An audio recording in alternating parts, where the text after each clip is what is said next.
Bom, vamos falar sobre jogos digitais na educação infantil.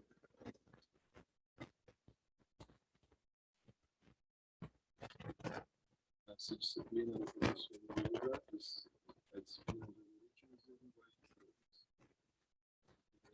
Com Márcio Ricardo e Ricardo Cruz.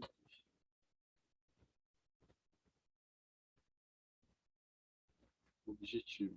A proposta do grupo é trabalhar numa pesquisa e desenvolvimento de um jogo que desperte e treine as características desejáveis, como atenção, agilidade, visão e memorização, do público-alvo quanto o jogador. Introdução. Sabido da importância dos jogos lúdicos no aprendizado e na educação na mais tenra idade.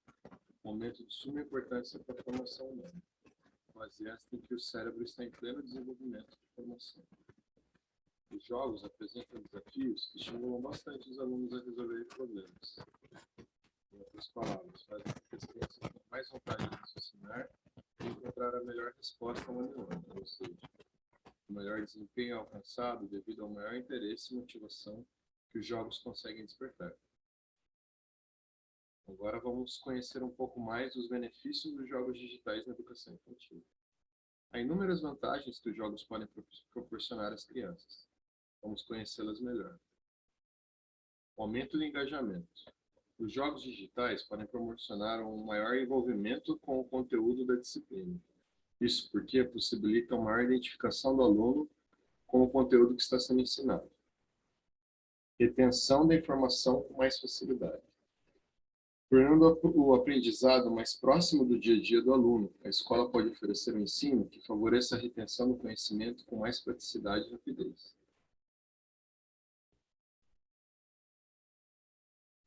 Estímulo ao raciocínio lógico. Os jogos estimulam bastante os alunos a resolver problemas e desafios. Utilizar a lógica para a resolução de uma tarefa é um bom caminho para o aluno pensar de forma organizada. Tomada rápida de decisões. Dependendo do jogo, o aluno é estimulado a optar por uma ação em pouco tempo, desenvolvendo agilidade para a tomada de decisões rápidas. Pensar de forma lógica e rápida é uma alternativa muito interessante para reforçar o autoconhecimento e autoconfiança. Fortalecimento do trabalho em equipe. Um dos benefícios dos jogos digitais é promover o trabalho em equipe. Alguns jogos envolvem 2 ou mais equipes para vencer um desafio, aumentando assim a sociabilidade entre as crianças. Priorização da interdisciplinaridade. Os jogos digitais tornam o aprendizado mais rico, porque é possível trabalhar melhor com a interdisciplinaridade em sala de aula, por exigir do estudante, do aluno, de acordo com as tarefas, fazer contas ou resolver problemas mais complexos, com palavras cruzadas. Exemplos de jogos educacionais. O jogo da memória, por exemplo, desenvolvido para crianças com elementos, para você combinar figuras, né? Procurar encontrar figuras iguais. Esse jogo foi construído, né, no Laboratório de Pesquisa e Educação Tecnológica e Científica. Laboratório de Ciência e Tecnologia Digital Infantil, para crianças de 4 e 5 anos de idade. Por exemplo, um jogo de percurso, de carrinho, do tipo Ludo, né? São jogos de tabuleiro, jogos de dado. Mais um exemplo de jogos de dado, né? No qual também há puzzles com questões, né? Esse percurso, além do objetivo de chegar ao ponto final, você também tem a operação, né, de trabalhar com empreendedorismo, né? Aqui você tem os temas que você tem que desenvolver, por exemplo, nesse caso. São itens que há numa padaria. E aqui, mais uma vez, as figuras. Aqui já usando letras para formar palavras. Conhecido como jogo de letras móveis, né? O objetivo é construir palavras com as letras alfabéticas. Bom, agora vamos falar um pouco mais sobre o projeto. Descrição das atividades do projeto. O projeto original dessa disciplina tinha como objetivo Além do estudo e compreensão dos impactos dos jogos eletrônicos no aprendizado infantil, a implementação, né, de fato, de um algoritmo de um jogo em linguagem C que permitisse ao usuário infantil exercitar de forma lúdica sua memorização, de forma a aumentar o estímulo ao aprendizado, de modo que fosse um jogo estimulante e desafiador ao usuário mirim. Além dessa especificação de software, ainda foi estabelecido que o mesmo devia ser produzido usando a linguagem de programação C e poderia ser utilizado no ambiente de desenvolvimento, em Dev, C++, Codeblocks ou Visual Studio. Essa implementação do código, por sua vez, foi dividida de forma que fosse possível agregar e desenvolver os conhecimentos obtidos nos módulos da disciplina ao longo do semestre, de modo que tornasse mais organizado o processo de implementação, até que chegou o momento final do semestre, de forma a integrar todos os conhecimentos no software final. As etapas das atividades, da descrição das atividades desse projeto, foram divididas da seguinte forma. A descrição da problemática, né? No caso, o nosso tema é o desenvolvimento de jogos eletrônicos, né, na educação infantil, né? Pesquisas acadêmicos científicos acerca do tema, que serviram de base na bibliografia para a pesquisa do nosso tema do projeto, né? Forma de fundamentação teórica e científica.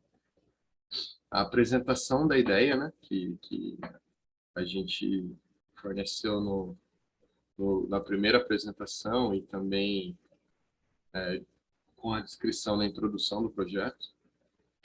E agora, ao final do projeto, o desenvolvimento propriamente dito do protótipo e a apresentação dos resultados obtidos pelo grupo no projeto.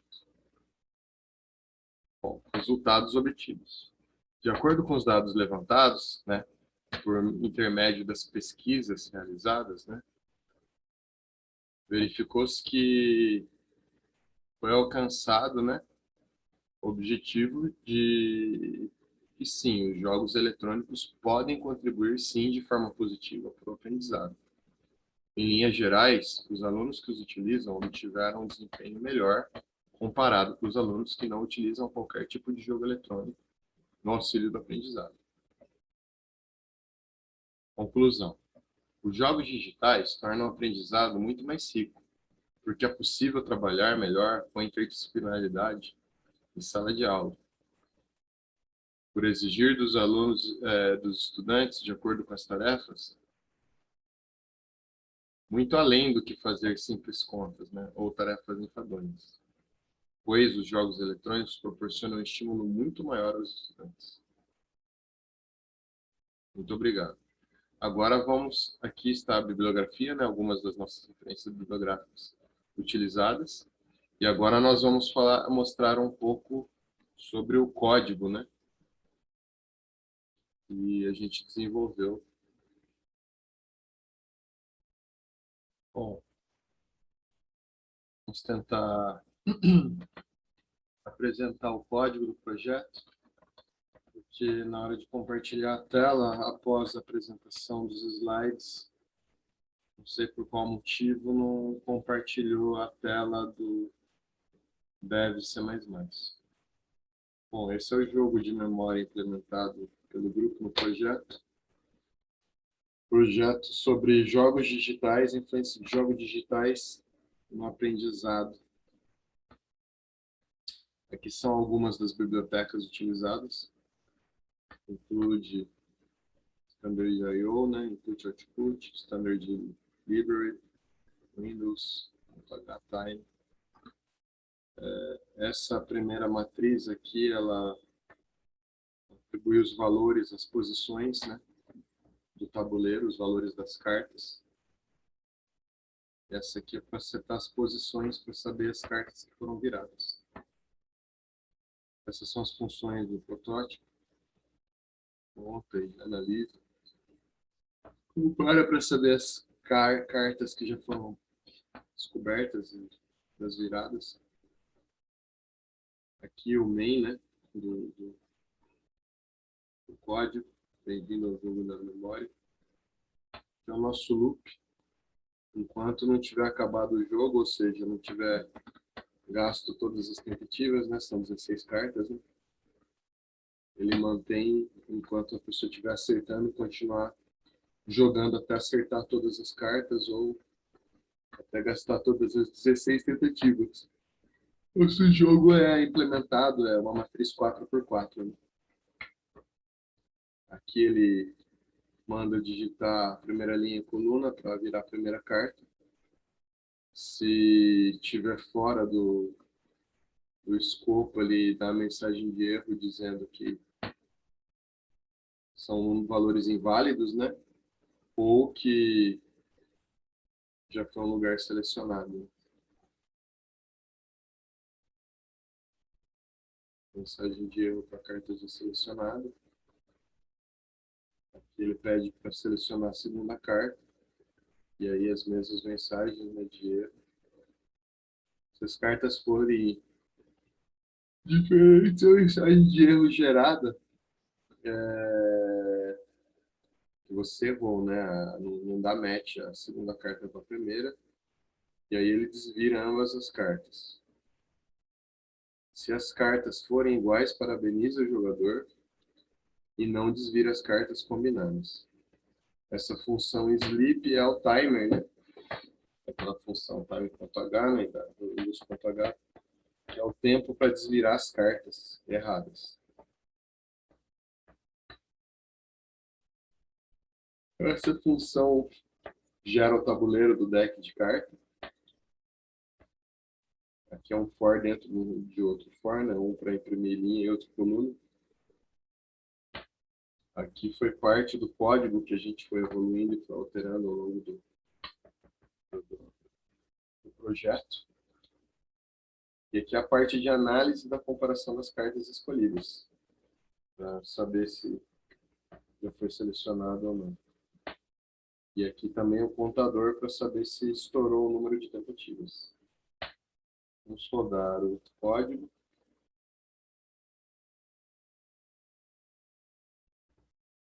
E aqui, por exemplo, ó, vamos escolher aleatoriamente.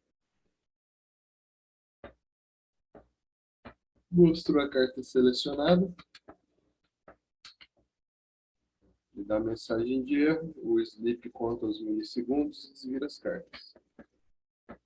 Agora vamos ver se a gente...